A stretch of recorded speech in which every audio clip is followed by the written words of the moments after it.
Good morning. This is what I'm actually realizing. You have how can I put it? So the case is this. I've been eating this kind of food, which is very nice, delicious food. My sister makes it very good.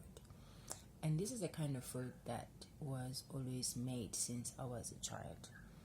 And this is the kind of food I grew up. So I have great memories around this beautiful food.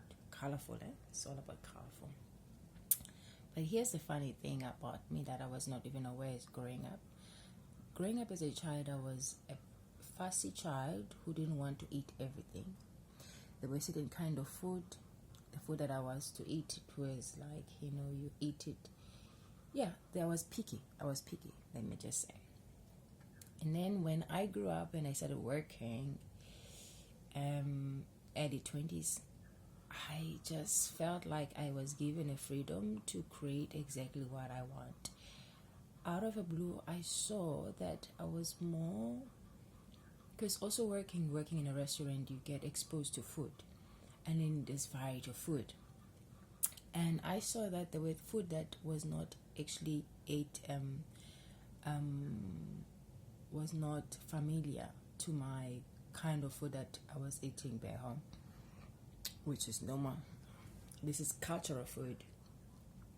But then I was more inclined to them more than anyone else.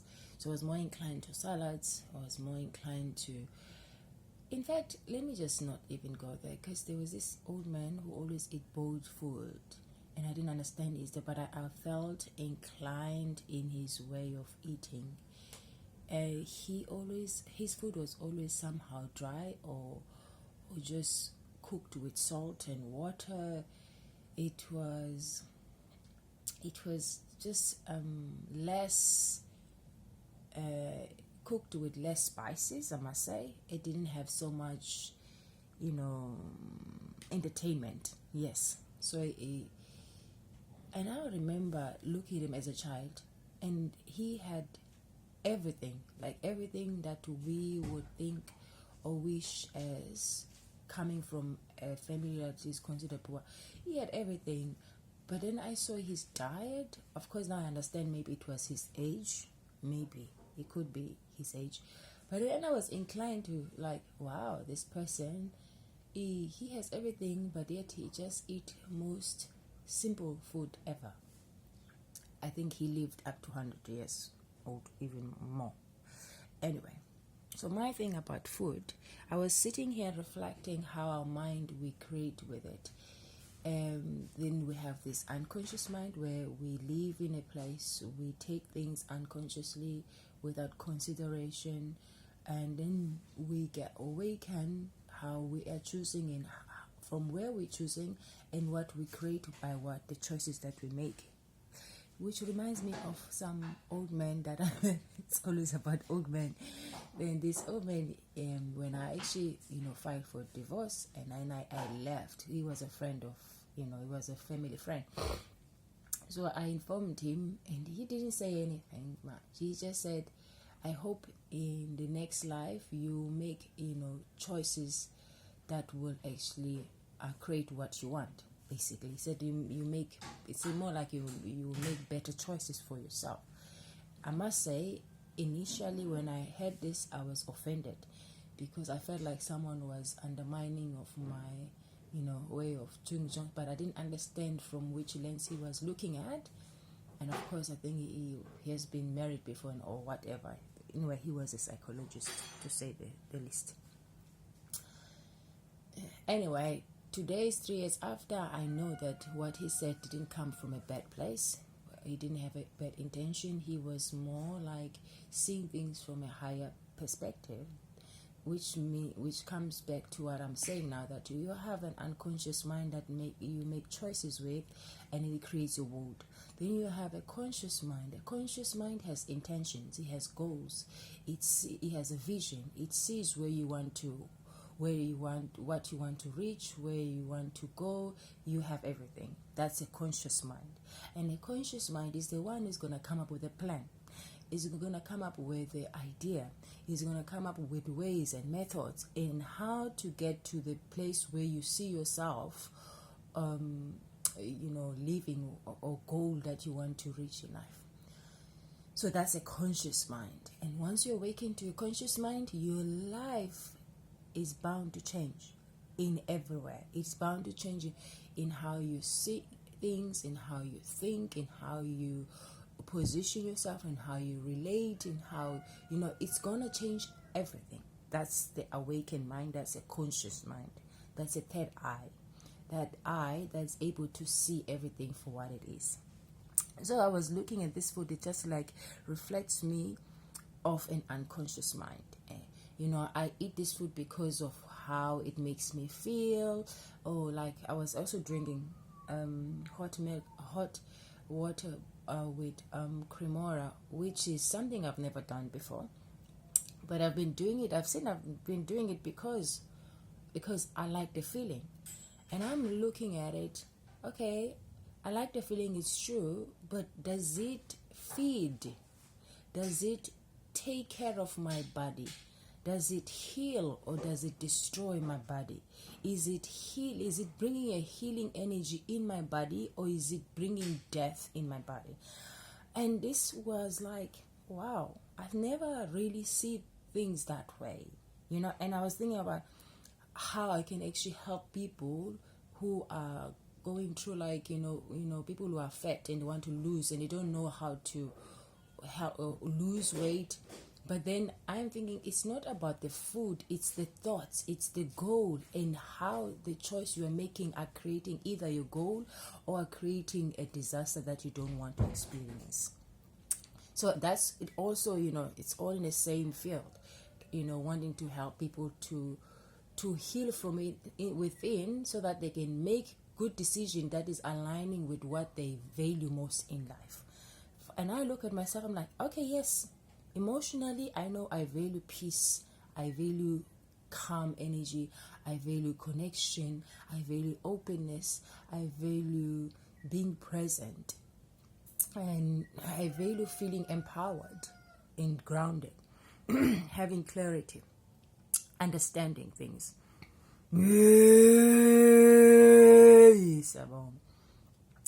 So this food is like more I resemble for me, and also a starting point, because before I even record this, I was thinking, okay, I'm going to take this food and make an example. And I'm going to look at this food and see what mindset am I coming from when I eat this food. And I'm also reminded there was a phase from maybe 17 years old up to late 30, I think around 30, 34, 35, yes. So for about good 15 years, I was eating they consider healthy food, because at the time I didn't know it's healthy food. I was just more, as I said before, I was more inclined, once I got introduced to the hospitality industry, restaurant, I was more inclined to how other people are eating. Like, what was served in a restaurant. There was a lot of, I'm more into vegetables, salads, and more fruit.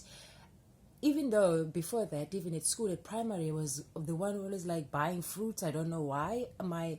It feels like my soul knew what it really wants, but then, you live inside this body as two. You live as your soul, you also live as a body. The body has its own ways and adopted ways of living from the environment. So, for instance, I grew up in an environment that values this kind of food, that sees this food as the big thing. Do you understand? And I know most of the time, coming from where I come from, many people do not use the I don't mean to offend, but I'm being honest. They don't have that thing, let's see if this food is going to take care of. There's no such thing. There's no such education. It's not like, this food, is it going to heal me? There's nothing wrong with food. There's nothing wrong with food, but it's about the mindset and the goal. Like I just said now, I was drinking hot water with cremora. There's nothing wrong with hot water with cremora, but what do I value? Do I value health? Do I value my own health? And if I value my own health, what choices am I making that align with my values? So if I said I value my health, so what I'm eating every day should reflect that I value my health. If I say I value my health and I eat this kind of food on a daily basis every day, like 90% of my diet, I'm eating this kind of food, it doesn't show or reflect the values that I have about myself. So one thing I remember growing up, I always eat this, and I was teased a lot. Oh, you eat like a goat, or you eat like a white person. You always have this weird food. You dry food, or you just soups and stuff. It was always teased, and in fact, my people, like my family, doesn't really incline. They are not inclined to eat my food. I know for a fact since I was a child, I was always the different one when it comes to cooking, and I've learned to accept that. I never forced them. There was a time growing up I used to feel bad about it because I didn't cook in the way, or I didn't prepare, or I didn't see so much value in cooking in the way they do. And I never judged the way they cooked. I judged at some point when I felt I was judged, because I used to be teased, right? Then I would feel bad, and then I'll also tease them like, oh, you eat food that is full of oil and stuff like that. But then I realized that is not a healthy way to judge other people. And I also check, why was I judging? I realized, I was judging them because I was feeling pain. I didn't like being teased and put on a spot. Then I had to learn a way that is healthy for me in an approach when I'm being criticized, a healthy way of handling criticism, instead of using criticism to destroy relationship. I needed to learn a way in which I deal with it in a healthy way, but it doesn't have to destroy my relationship with other people. So it has been a long journey when it comes to food, but I'm glad today I have this topic, and openly it means a lot to me. I'm picking up a new light, a ray of light in my life. I want to see how, because I know I value my health a lot. I value my mind. That's why I always like to be mindful of what I'm thinking, how I'm seeing. I don't want to be smart. I don't want to be clever. I don't want to be manipulative. That's one thing, because I know I've been there. I know what it's like to be clever, to be smart, to be manipulative, to be deceptive. It doesn't take you anywhere. It keeps you locked up in a prison of illusions that you create with the beliefs that are limited, and you think you're smart, but it is this whole, like, honestly, I've been there, and it doesn't take you anywhere, and it just creates a lot of misery for you. So I'm not running away.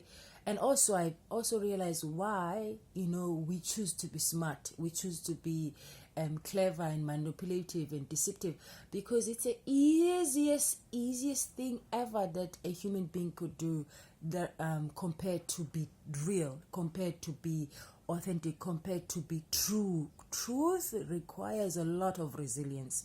To be true to because you have to let go of your own ego, your ego that is found in your own biasness and preferences and your liking and your ways, like, oh, this is my way, oh, I want things to be like this, oh, that's your ego. Okay, and it's not easy to get over your ego. It's not easy to let go of it, because those are the things that define you. And you need to find a new side, insight, or a new foundation where you're gonna actually project a new you, a new definition of yourself.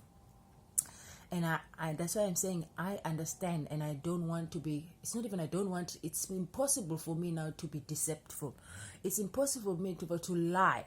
It's impossible for me to create stories. It's impossible for me to try to hide my emotions, or it's impossible, because I feel like knowing that I can create a wonderful life. I have a free will to create it, and nothing in this world has the power to stop me. I think that has been the biggest liberation ever. Like, when you know that There is nothing is in front of you. There is literally nothing that can actually hinder you from doing or wanting.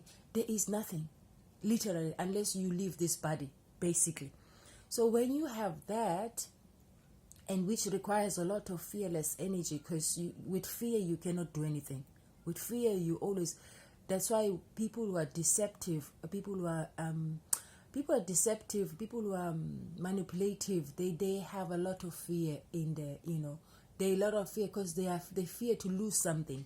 They fear to be revealed. There's secrets. There's a lot of things that they're hiding. They don't want to be revealed because they fear to be shamed. They have a lot of shame and guilt around it. Hence, the fruit is deceptiveness. So deceptiveness controls them because of the root cause of what they entertain inside them. If they believe that they are not enough, they believe that they are not whole, they believe that they need to do A, B, and C in order to be heard, to be seen, then deceptive is the shortest cut in life. Then, manipulative, because they don't see their whole essence of being. They have not connected, or have not been awakened yet to that point. And hence they will act in that way. It sounds so shameful or like so painful, but honestly, it's one of those phases that human consciousness evolution comes with. We all go through. We all become liars first. Before you become truthful, you become a liar. You lie about everything until you reach the peak of lying and deceptiveness and manipulative, and then you see what lies behind it. That little you that is afraid of being seen and being heard, is afraid of holding your own truth because you're afraid what other people are going to say. So that hence you are more inclined to lie, to be deceptive, to understand these things like that. And I'm putting myself I'm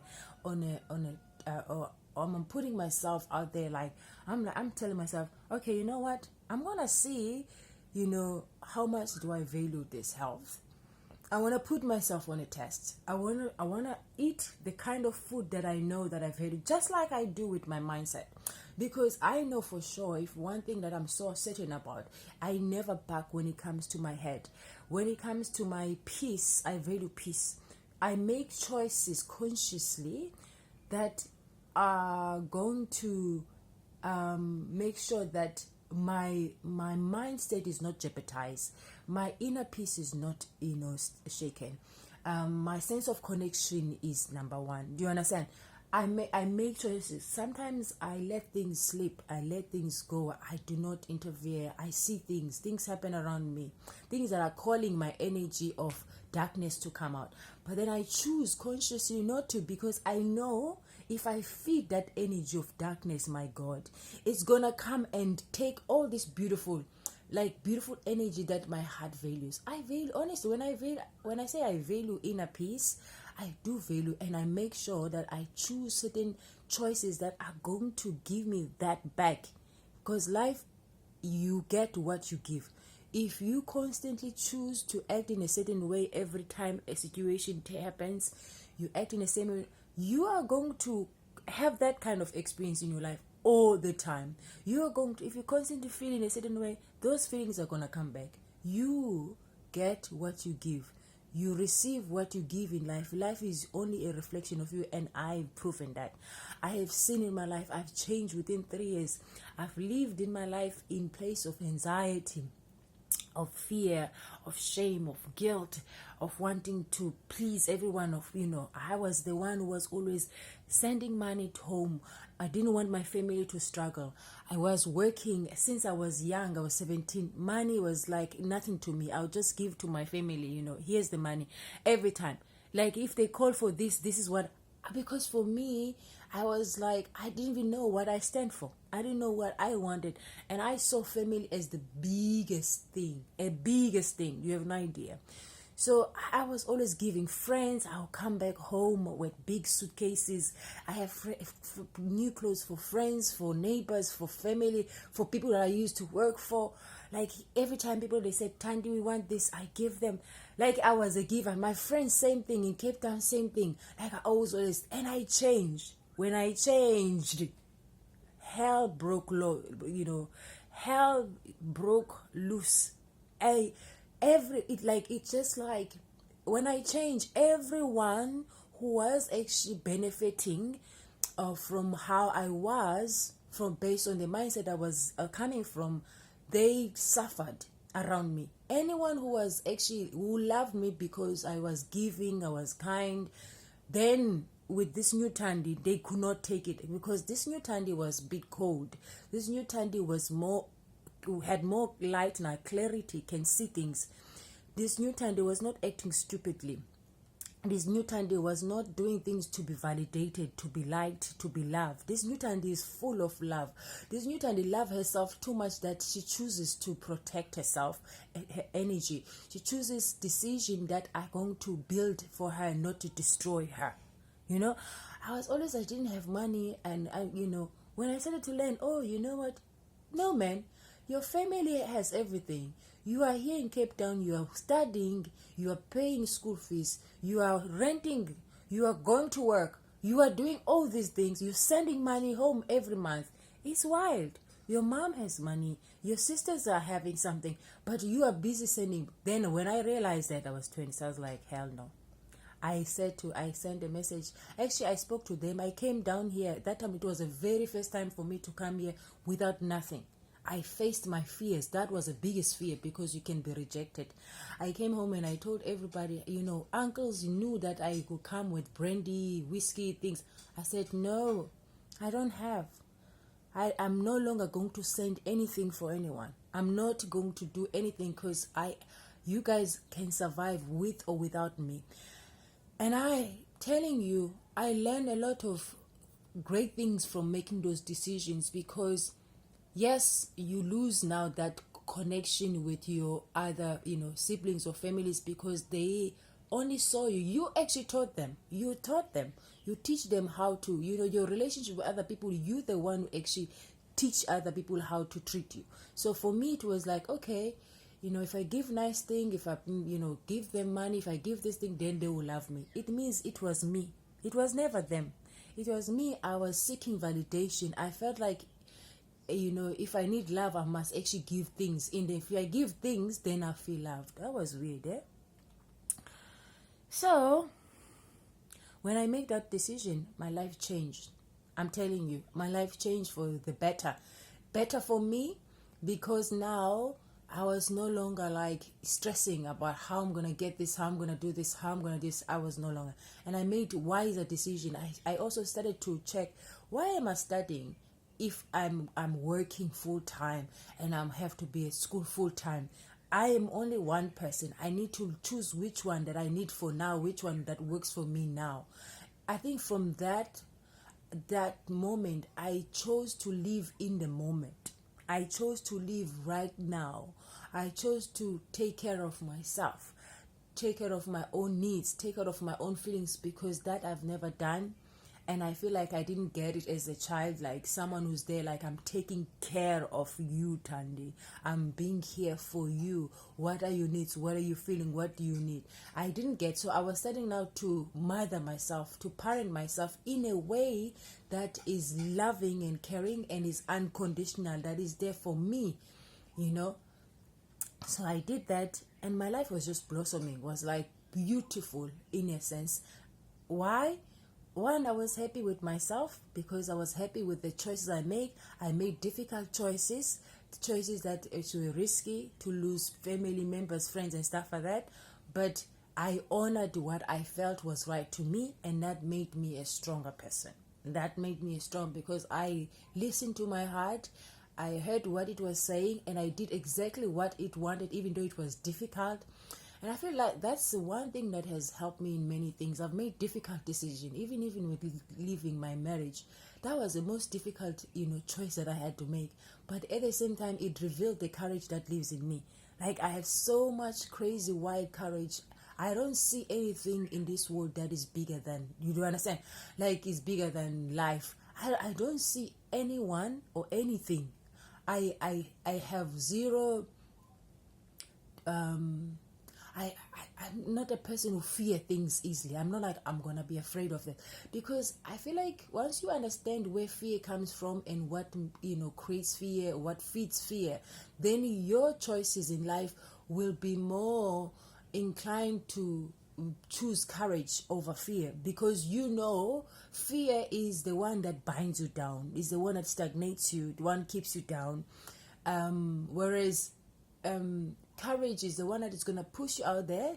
It's risky, you might lose something, you might, but now you understand life is not about gaining or losing. Life is about being fully lived and experienced. So somehow you tend to be more open-minded to, and also inclined to make courageous decisions, because you know what it's like to live in the cell and prisons of fear for many decades, and has not actually created anything that is sustainable in your life. Understand? So I'm putting myself out there, I'm pumping myself. I want to see, I'm going to test myself. I want to see, my lifestyle, reflecting these values that I value. I value what I value. I'm not in a place of rejecting anything. I've experienced everything, but I want to say, and now I feel like God has placed me in a place where I can make those decisions, emotionally, spiritually, physically, intellectually, things that actually, I can create a life that it reflects exactly me holistically. Sure, it's wild. And one of the biggest also choices is let go of my kids. I left them there, but then I know what it was like to be in a place of mind where you're like, oh my goodness, will they hate me when they grow up? Will they have anger towards mom? Then I started to reflect on my younger self, and I remember how my mom and my father, they were not around. But I remember one thing, I never hated them.